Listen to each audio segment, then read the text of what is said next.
5 hard to learn marketing skills with big payoffs, tools you should be using in your digital marketing, and 10 stats that will get you excited about content marketing. All this and more in this week's Fishbowl Friday.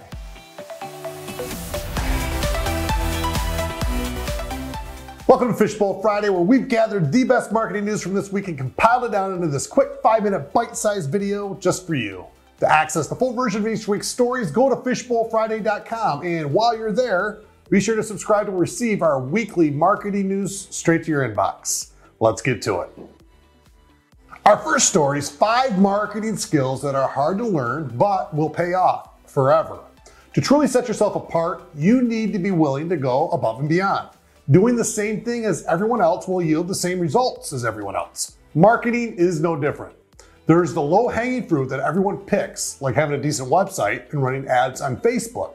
But what can you do to set yourself apart? Neil Patel put together a fantastic video covering 5 marketing skills that are hard to learn but will pay off forever. They include number 1, copywriting to generate words that will increase engagement. Number 2, analytical skills to understand how to interpret data and how to properly act upon it. Number 3, storytelling to create a narrative the audience will connect with and remember.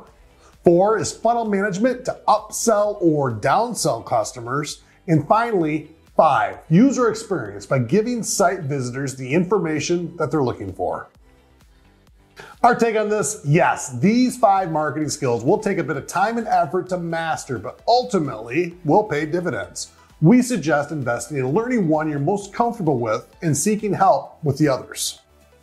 In our next story, how the right SEO plan can revive website rankings and traffic. It's not breaking news that SEO can deliver your website a lot of great traffic from interested customers. SEO has been a key marketing strategy ever since Google started taking over the world. While SEO is a longer play, it is no doubt one of the most valuable marketing tactics you can invest in.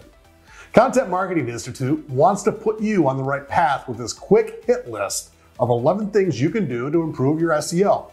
Here are a couple of our favorites. First, don't spend too much time fixing what you can't. There's a lot of external factors in SEO that you simply do not have control over. Next, refresh existing content.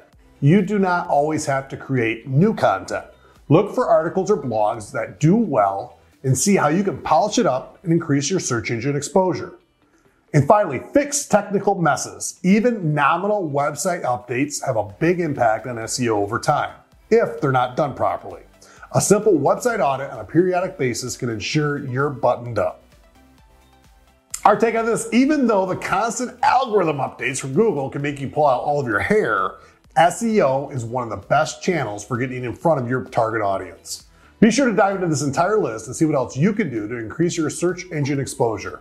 Just remember, SEO is not a set it and forget it strategy. In our next story, what tools should you be using for your digital marketing? We all have that handy friend or relative who has all the best tools to do pretty much anything. They jump at the opportunity to either help out with a project or give you the right tool to get the job done. Even if you're a little light in the toolbox at home, your marketing toolbox is essential for implementing and managing your marketing strategy. The tools can vary, but all should have a purpose and work well with one another. With thousands of marketing tool options available, ranging in price from free to ridiculous, where do you begin? Digital Marketing Institute put together a very thorough list of marketing tools broken down into categories. Some are categories you'd expect, like SEO and email marketing, but there are others that might get those wheels turning on how you can expand your existing marketing strategy or make it a lot easier. Our take on this: there has been tremendous growth in marketing tech over the last 5 years, from very specific tools to all-encompassing platforms that tie together multiple tools. We recommend you do an audit of the marketing tools you're currently using and try to identify where you can add a new tool or find a platform that ties in multiple tools into a single solution. The more you can streamline and automate, the better.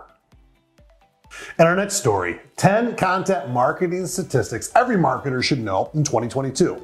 If you haven't added content marketing to your marketing strategy yet, there's no time like the present to begin. Yes, content marketing does require time, effort, and money. However, it's essential to being relevant in a growing competitive landscape. Social Media Today compiled 10 content marketing statistics every marketer should know in 2022. Some of our favorites include 96% of marketing decision makers say content marketing has been effective for their brand. 9 out of 10 consumers expect brands to provide content, and more than half of marketers outsource at least one content marketing activity, with content creation being the most common. Our take on this: if you're still on the sidelines with content marketing, this list should motivate you to make it a top priority. We recommend starting with a content marketing strategy that works for you today and build upon it as you become more comfortable with the time and monetary investments. In additional marketing news, website design's come a long way since I built my very first website in the late 90s for my IS 215 class at Eastern Michigan University. Back then, we were limited to roughly formatted text with low resolution images sprinkled in. To be honest, it looked a lot like a Word document. Our friends over at HubSpot take us back to the early 1990s when it all began and show us how website has evolved over the years. It's fun to explore how far we've come in such a short amount of time. If you want to have a little fun, visit the Wayback Machine and see what websites for popular brands look like over the years. This fun tool is an archive of websites throughout the years. Oh yeah, if your website looks like something from the early 2000s, give me a call. Reducing marketing budget might seem like a logical choice when consumers are not freely spending their hard-earned money. The truth is, this short-term solution can have a long-term impact. Data-driven Investor outlines 6 reasons why you should keep investing in marketing during a crisis. Here's a quick overview of their 6 reasons why. Number 1, people still need goods and services. Number 2, a crisis is a chance for growth. 3, you must remain competitive. 4, it's necessary to strengthen contact with your audience. Number 5, you need to maintain your professional influence and thought leadership. And finally, you need to show your customers you're still there to support them. Whether you like a fresh set of clean berries or crawling through the weeds in the woods, Manscaped has done an excellent job of getting in front of their targeted audience. Marketing Brew recently interviewed Manscaped's director of social media, Tyler Wentworth. They realized Generation Z, the core of their target audience, made up roughly half of Tumblr's users and began adding focus to communicating with that audience. Couple this with the recent increase in Tumblr use and they've seen a drastic increase in revenue. This goes to show that platforms not named Facebook, Instagram, or Twitter do provide prime opportunities for marketers to get their brand in front of the right audience.